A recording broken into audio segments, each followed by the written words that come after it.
today. It's not a Methodist pulpit. How's my voice? Am I good? I'm not overpowering. So blessed to be with you here this morning.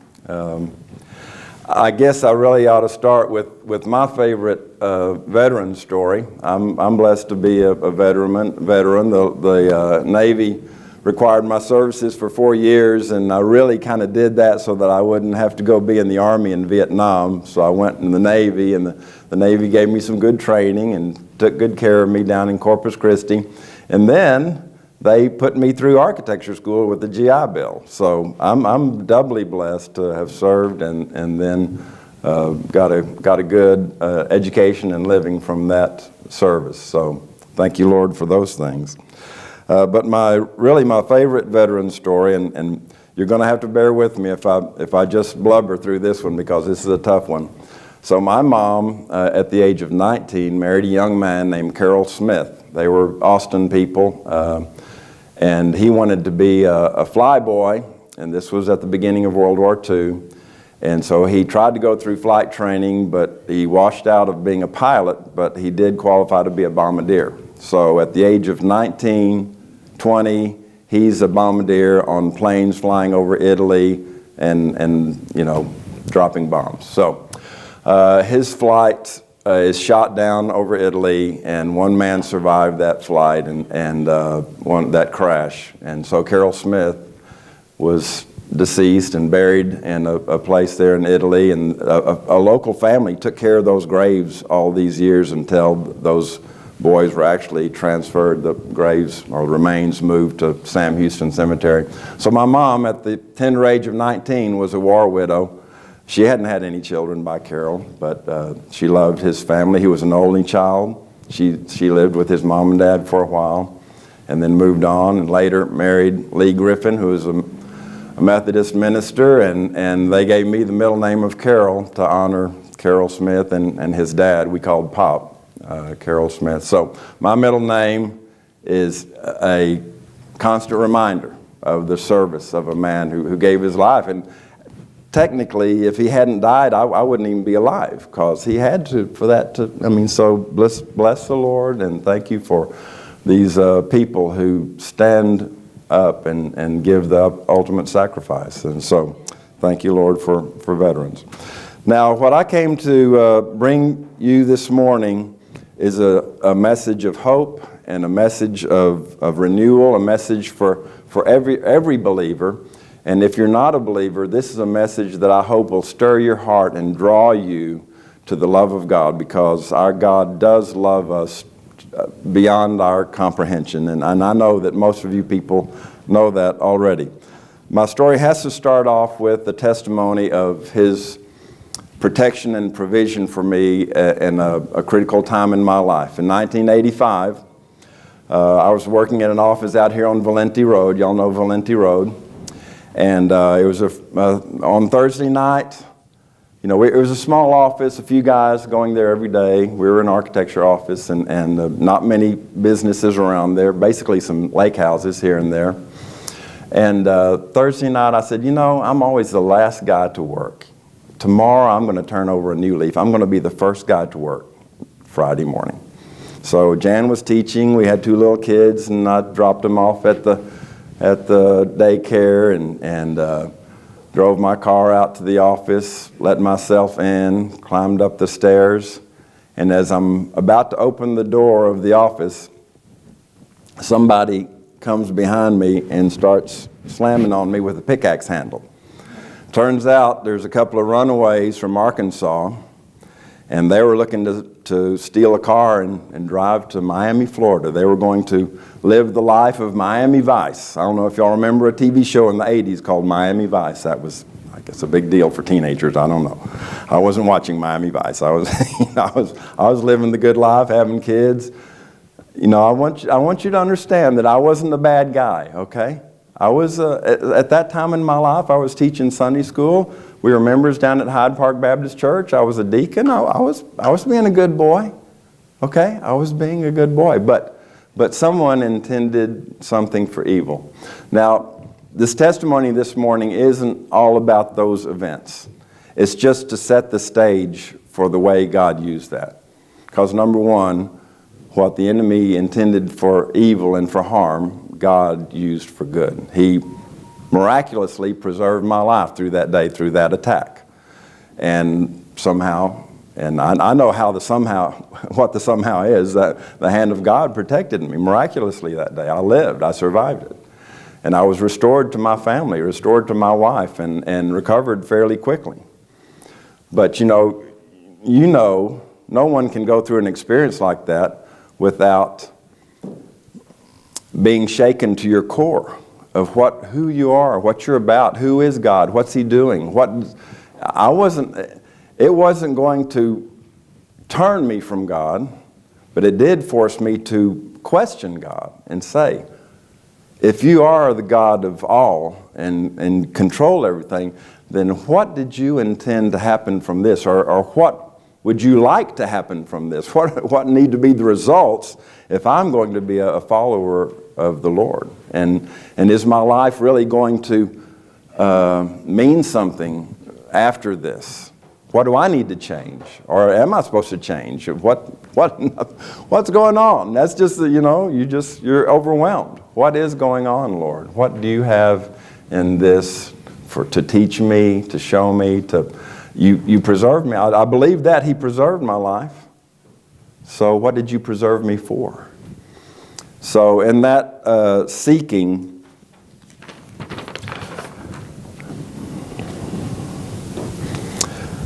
God started showing me new things. I was searching. I was crying out. And He was answering. And He was taking me through the Scriptures. And He was showing me things. He was showing me things that I never had really seen before. Or if I had seen them, they hadn't meant anything to me before. Because I had never been in that situation. I had never been awakened to the possibility that my life could have been snuffed out like that. Even though I was, quote, a good guy. Okay, so as I dived into His Word and dug and I had that foundational understanding that God's Word was true and it was relevant. It was to be applied to our lives, and that it was actually beneficial.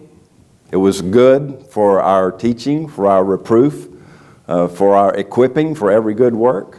So I held dear those Scriptures. And so what He started showing me was that He was the God of new things. And if I hadn't been experiencing new things in my life on a daily basis, then I wasn't really pressing into His promises. His Word is full of His promises.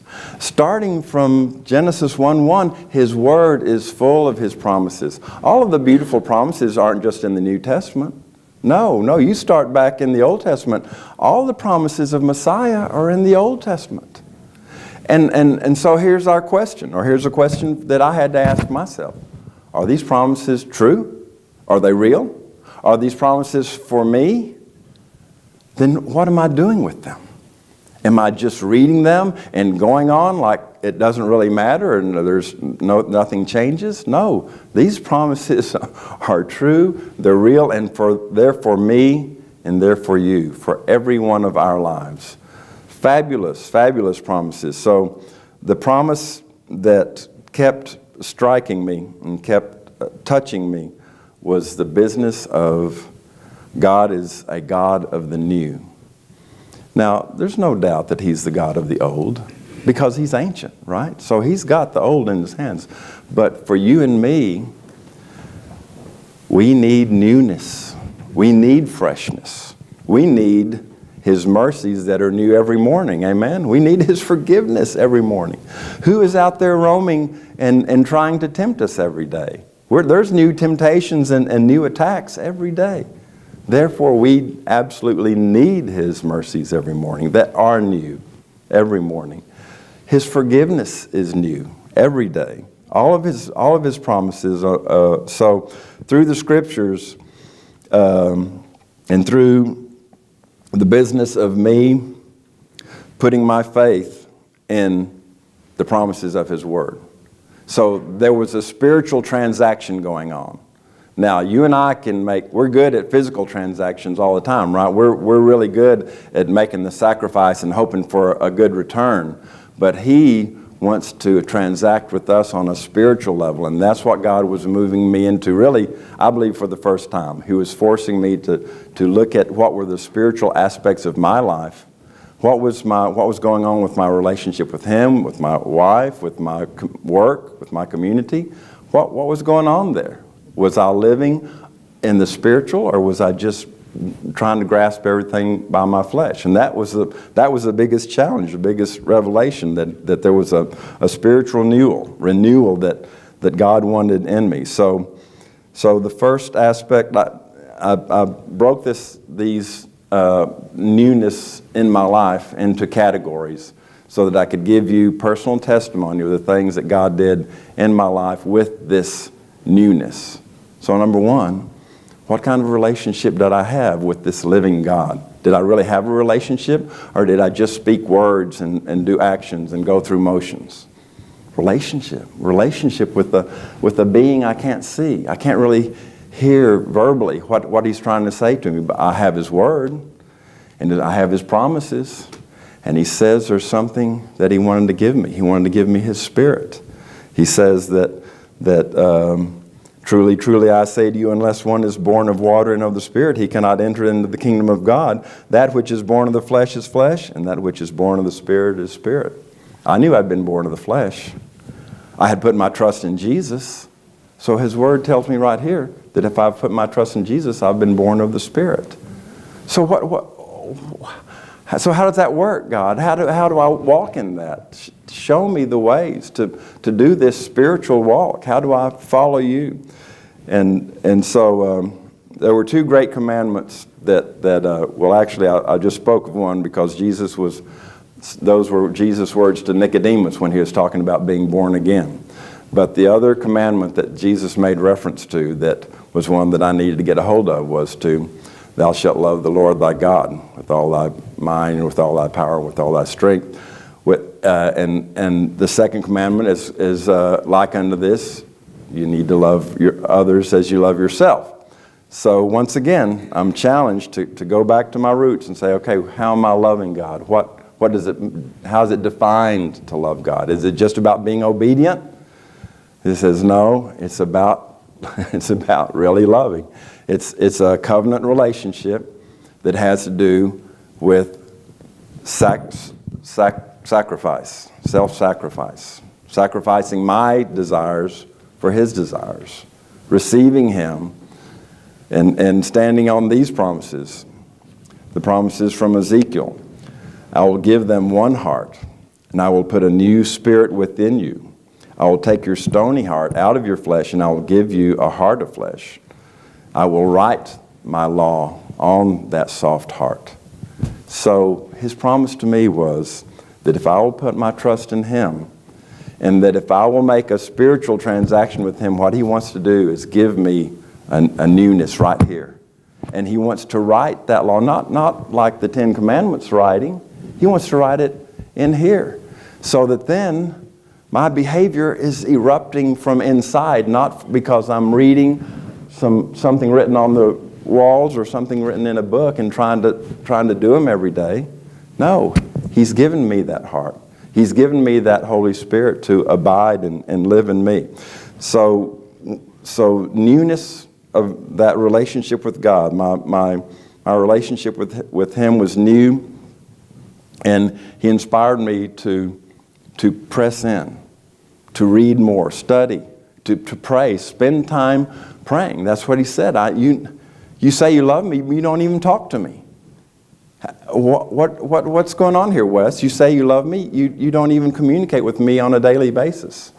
So the first thing really that he pressed me into was being in his word and being in prayer, deepening that that prayer time and that, not only speaking, but listening, studying about prayer, learning about prayer, being in His Word. But that newness led to a problem in another area of my life that needed newness, and that was a relationship with my wife and my family. So I'm in this recovery time after getting beat up, and I'm finding that I really love being in His Word, and I get home at night and I sit in my easy chair and I'm studying His Word, I'm in His Word, and my wife and my little kids are running around. Wife's fixing supper and cleaning up supper, and she's putting the kids to bed, and at some point she's ready to throw me and the Bible out the window because, have you heard the phrase, he was so heavenly minded that he was no earthly good? Well, I think at that point that was how Jan felt about me. And so, bless her that she needed to say, it's too bad that she needed to say something. But she made it known, that she was not happy with my devotion and while she took care of all the housework. And so I was sympathetic, but at the same time, God, like I say, He was doing new things in me in every aspect of my life. So what He did in my home life, with my relationship with my wife and my kids, was that I was in a Bible study with some guys, and they had a little saying that they taught about one time. It's called the stand-up rule. And the stand-up rule is that if you come home from work and you'd really like to go sit down and hit the TV and maybe have your supper here on your lap, those kind of things. No. You can't do that. What you got to do is, as long as your wife is standing up and taking care of the house and taking care of the kids, you need to be standing up right alongside her. Just work it, get it all done, and when she can lay down and rest, then you can lay down and rest. And really what that is just a picture of sacrificial love, isn't it? Isn't that all it is? It's just sacrificial love. It's just saying if you're up there, I've got to be up there too. So we can put fancy names on it and concepts, but the truth is it still boils down to covenant love, which is loving others even to the detriment of myself. If the bullet's coming towards you, I'm taking the bullet. That's covenant love. That's sacrificial love. So the beauty and the joy of that is that the spiritual struggles that Jan was having because of all that had been poured on top of her because of my getting beat up and stuff, she found relief. She found renewal. Things were made new for her because all of a sudden her husband was actually loving her as Christ loved His bride and gave His life for her. Christ gave His life for His bride, the church. And every husband should give his life in the same way. That doesn't mean you have to die, guys, necessarily. You just have to die to self and live for your bride, just the way that Jesus loves us and gives Himself for us. So that sparked a blessing and a renewal and a healing in Jan's life, and maybe someday she can share some of that testimony with you. But I know it made a difference in our life and our family, and the same thing happened with my relationship with my kids. It wasn't about what I could take the night off for. It was about what's going on with the kids and how do I need to be with them, putting them. I got really good at reading stories and telling bedtime stories and spending time with the kids in the evening as opposed to sitting in front of that video machine. Can I give a testimony about my deliverance from TV?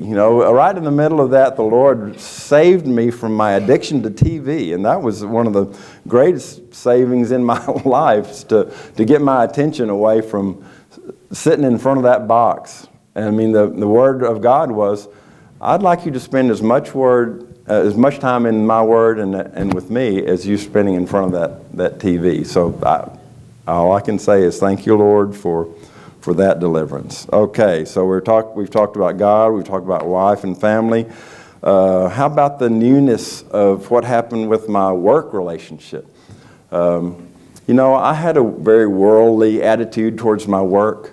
My boss, he provided me with a job, but he was so demanding, and he would slough off these bad little jobs on me, and I would have, I just always had this bad worker attitude. Anybody have a bad worker attitude? And so, I don't know, it's so easy to get that bad attitude about the blessing of who your employer is. Believe it or not, God gave you that employer, just like He gave you the authority of the law and He gave you your provision.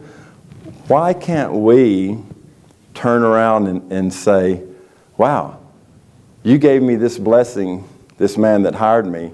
How about if you make me a blessing in his life the same way that he has blessed me with a paycheck every 2 weeks? And so God made that new in my life, in my spirit, and in my life. I turned into the guy who asked the boss, what can I be doing next? How can I help out? How can I be a blessing in this situation? And even when he wasn't having to tell me, I was searching for it and looking for those ways to bless him and not be, I hired this guy and he's become a curse to me. You don't want to become your boss's curse, right? You want to be a blessing to that person that's been given to you to be your provision. So God made a new thing in my work and in my the whole situation at the office. So the last category I wanted to mention this morning is the business of ministry. As a disciple of the Lord, every one of you is a minister of the gospel. You are ministers. I know that we tend to say, oh, well, he's an ordained minister. I'm not like that. Or he's this. But every one of you are his. You belong to him. And in that role, you have a sphere of influence. And I want you to think of your sphere of influence as your flock. You may be the only person in that sphere that even knows the Lord or knows God's word. He wants to use you and to touch those people, to love those people, to exhibit the love of God to that sphere of influence. It may be 2 kids in your home. Can we go through the stories of the influence that a mom has had on a special child in their home, and they went out and did something that affected the entire world? So every one of you are a minister of the gospel if you follow him. And he wants to use you in that respect. So some other scriptures that I'll read this morning that are the scriptures that have been my encouragement in these things. Lamentations 3:22. Now, you wouldn't think that Lamentations would have a great word of encouragement, would you? You'd think that Lamentations is mostly whining, right? Isn't that, lament? But here we go. The Lord's loving kindnesses indeed never cease, for his compassions never fail. They are new every morning. Great is thy faithfulness. His compassions are new every morning. Every morning. It doesn't matter what's going on in your life. For you, they're new. I want you to receive the understanding of this newness. This was a life changer for me to grasp that and understand that it's so easy to get into our ruts. It's so easy to get into our visual and our nature. That it's tiring, it's boring, it's worn out. If that's the life that you're experiencing right now, that's not the Spirit of God. The Spirit of God is fresh and it's new. And here's a reminder from one of the messages to the church at Ephesus in Revelation. You're faithful, but I have one thing against you. You have left your first love. You've forgotten your first love. If you've forgotten your first love this morning, I want to call you back to that memory. The memory of when you first knew the Lord and how exciting it was and how new it was. Guess what? He wants you to have that feeling every day, every moment. Seriously, every moment. And it's not about being crazy. It's not about I've just got to have a new car every year, that kind of thing. No, it's the newness that His Spirit gives us because the Spirit is renewing. The Spirit, every spring out of the dead ground, these green things pop up just miraculously. That is your very spiritual life in Him. He is popping up new green things out of you that may seem dead. But because He is new and He wants to give you newness, that those things happen. So then in Ephesians chapter 4, just one of those great passages, but you did not learn Messiah that way, if indeed you heard Him and were taught in Him, even as truth is in Jesus, that you put away as concerning your former way of life the old man that grows corrupt after the lusts of deceit, and that you be renewed in the spirit of your mind. And you put on the new man, who in the likeness of God has been created in righteousness and holiness of truth. So these are not just for salvation, that one-time event when you came to put your trust in Him. No, this is for every day. This is for our newness on a daily and a momentary basis. 2 Corinthians 5:17. Therefore, if anyone is in Christ, is in Messiah, he is a new creation. The old things have passed away. Behold, all things have become new. Brothers and sisters, I pray that you will receive the encouragements of God's Word, encouragements of my personal testimony, that because He has given me newness, that every day, every morning, I can rise up, I can bless His name, I can press in, listen, hear from Him, and I can say that prayer, Lord, I have appointments on my schedule today, but I know that you have appointments that I don't even know about. So, Lord, let my spiritual antenna be up, and let me be looking for those things that you have ordained that I should be involved in today for your glory, for your kingdom, and for the things that you want to do in the lives of others. So I'd like to close this morning by inviting anyone that would like to come forward, and I know that number